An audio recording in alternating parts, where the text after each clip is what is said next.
Skyson here, welcoming you back at last to more Duke Nukem. And just in time for December, and all that comes with it, so look for some festive footage at some point.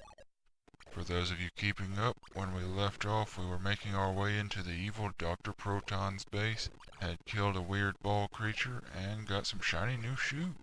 And they were a perfect fit, which was really nice of Proton to leave for us. Today, something a bit more sinister. We'll be exploring the aptly named Maze of Madness. I have so many bad memories of this place from the old days, I think even Duke has flashbacks. I wanted to go ahead and apologize for my extended absence. I never intended to be gone for so long, but I was caught up in a one thing after another situation. You know how it is. When I felt like recording, I didn't have the time, and when I had the time, I didn't feel like recording.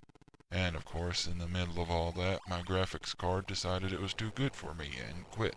It was all, "Always playing these low-tech games and zombie killing BS. Forget that. I want Call of Duty." and naturally I wasn't having anything to do with that, so I got a new one, and here I am. So, enough about me. How you doing? Really? Fantastic. Greetings and stories aside, I'm sure you've probably noticed by now the game is on fast forward while I talk. Two reasons for that. One, despite my best efforts, I found myself unable to play through without taking over 15 minutes. And that long of someone running around in a maze like this, no matter what they said, would probably get old fast. No offense to any incredibly interesting players who may be out there. And two, I hate mazes. Side-scrolling ones anyway. It's actually on my list of least favorite things in games as far as levels go. My top 3 least favorite level types, in no particular order, would have to be 1, obviously, is mazes, more specifically side-scrolling mazes, or only side-scrolling mazes, really. Put me in a top-down or a first-person maze and I can breeze through no problem. Put me in a real maze and I can breeze through no problem. Side-scroller, I'll get lost every time, even with the map. It's so frustrating. I'll say, hey, I've seen that platform before. I just saw it again. And there it is again. Hey, it's that platform again. And I'll just keep going the wrong way for some reason. It's like my brain just shuts off. 2 would be water dungeons. Because, wait, do I really have to give a reason? I'm pretty sure everyone hates water dungeons. 3 would be swarm-heavy levels. Cemeteries, bug spawning areas, anything with spiders, bugs, undead minions, any of those types, where the enemies just keep coming. It's not so much that they're that difficult to get through, it's just the tedium of having to kill that many enemies and usually getting no reward out of it. Along with that, I also have a deep seething hatred for sandworms, especially the big ones, but that's a story for another day. The irony of my list is that I've always enjoyed the Legend of Zelda games. For my fellow fans out there, I shouldn't have to explain, but over time the series has covered every item on my list, and yet I still keep playing. Oh, and speaking of lists, I believe I promised a list of bonuses for this game last time, and I am a creature of my word, so... The end of level bonuses for Duke Nukem are as follows. Number 1. Destroy all the security cameras. Not that difficult if you can find them. Easy enough for me since I actively try to hunt them down and break them anyway, because I will have my privacy. Number 2. Don't lose health. This one is pretty straightforward. Clear a level without getting hurt. Standard in most games with bonuses. But don't look for me to get it very often in any game, because I waste enough time without being careful. Number 3. Make all Acme signs fall.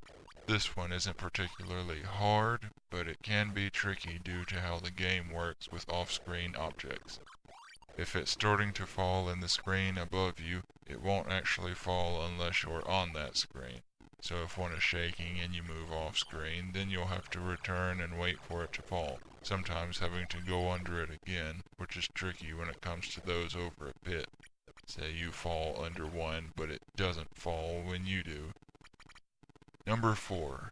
Destroy all missiles in a level. Again, this one is simple. Just walk up and shoot them. Bang, bang, there they go.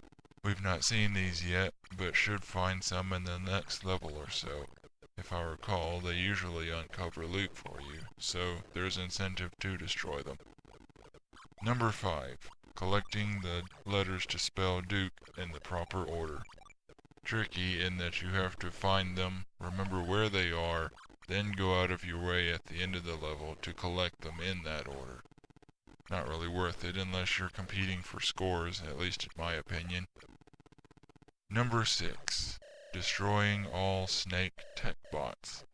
That's the big spinning ball creature we saw last time. They're usually in your way, so this one is easy.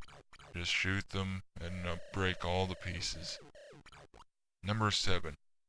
Destroy all bunny tech bots. Just because they keep going and going and going, that doesn't mean they should. Another easy one here, just walk up and shoot them. And now it looks like I'm nearing the end of the level, and with that, the end of the video. So I'll go ahead and end my rambling now, and just let the rest play out. Before that though, I did want to point out that there is a shortcut for the level, but I chose not to take it in favor of loot and gun upgrades, because I am a greedy Skyson. I see you've survived my maze of madness. I might have underestimated you. And now to zip through the rest of the level with a pew pew here, a gun there, explosion, grab some loot, and then find the exit. And that's my stopping point for the day. I hope you all enjoyed listening to me ramble on. If not, at least you got to see me struggle going through a maze. I'll see you all next time, and remember to stay groovy.